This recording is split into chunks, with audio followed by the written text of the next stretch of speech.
And, we just got to make sure, our team is, well prepared and, ready to go come Friday. As a reminder for media, please raise your hand, get your question in the queue for running back Brian Robinson Jr.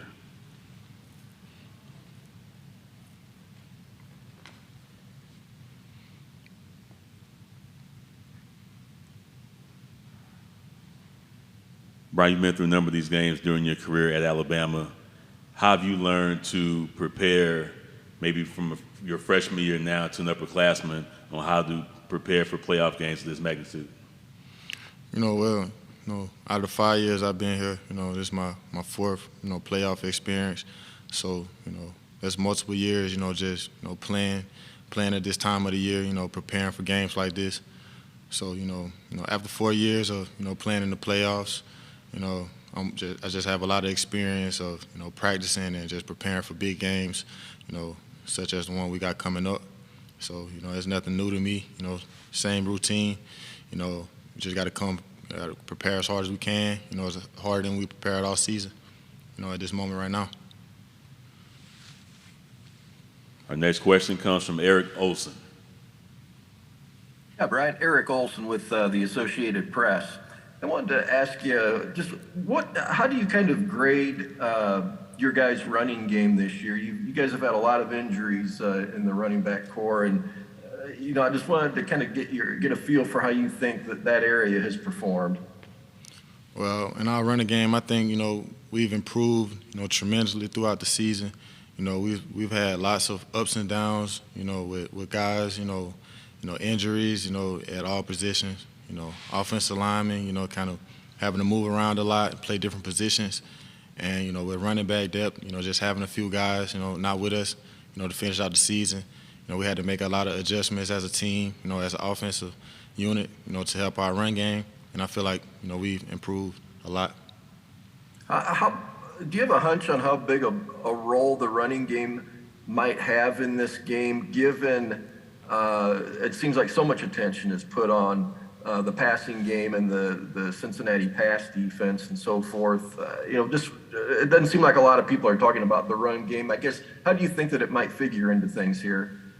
Well, the running game will always be important in big games like this. You need to stay balanced in the running game, in order to open up more, in the passing game.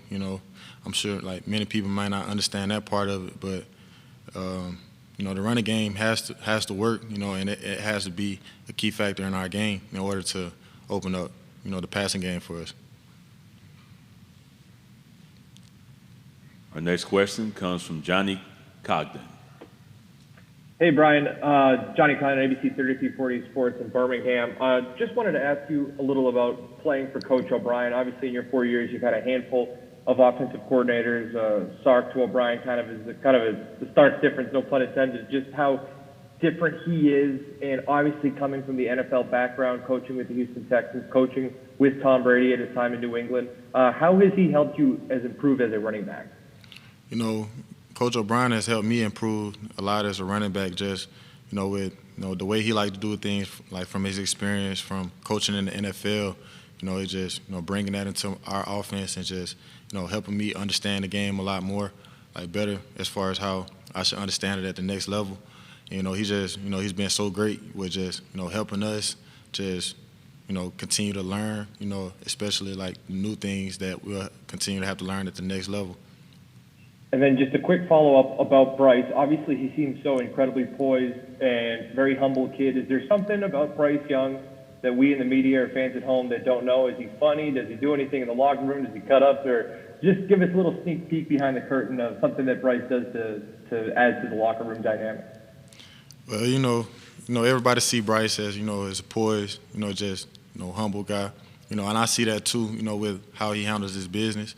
When it's time to practice or when it's time to, step on the field for a game. But, I see Bryce, being himself sometimes, when you listen to his favorite music and he's rapping his favorite lyrics and stuff like that, just watching him be himself sometimes, he's human just like us. Like, he like to have a good time too, even though, like, many people might not be able to see it. Like, when he's on the field, it's just a different side of him.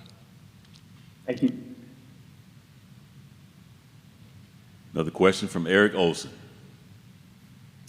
Yeah, I wanted to follow up on that question about Coach O'Brien. I mean, how different was it for you guys on that side of the ball to not have him present and kind of dealing with you guys over Zoom here the last few days? I mean, you know, with him not being here, you know, it's nothing new. You know, he's still, you know, doing his job. You know, he's on the Zoom. He making sure, you know, he coaches the same way. You know, with him not being present, you know, this just is more on, you know, the players. You know, we had to come out to practice and be prepared to practice hard. You know, even with us not having coach present, you know, we know we got to do everything at a certain pace and a certain speed, you know, that he would want us to do it at, you know, whether he's there or not.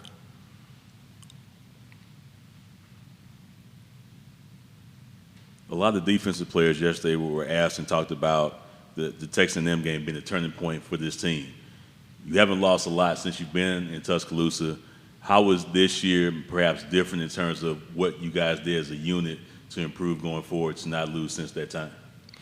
And we just, you know, we looked at the film and we had to find ourselves again, and you know, we never want to feel that hurt again, you know. So we take that to the weight room, we take that to the practice field, we take that to the film room, you know, and continue to get better. So you know, we don't make them same mistakes we made, you know, to lose that first game. Any additional questions from running back Brian Robinson Jr.? Brian, thanks for joining us. Good luck on Friday. Thank you. This concludes our Zoom interview session. The full transcript, along with video and audio files, will be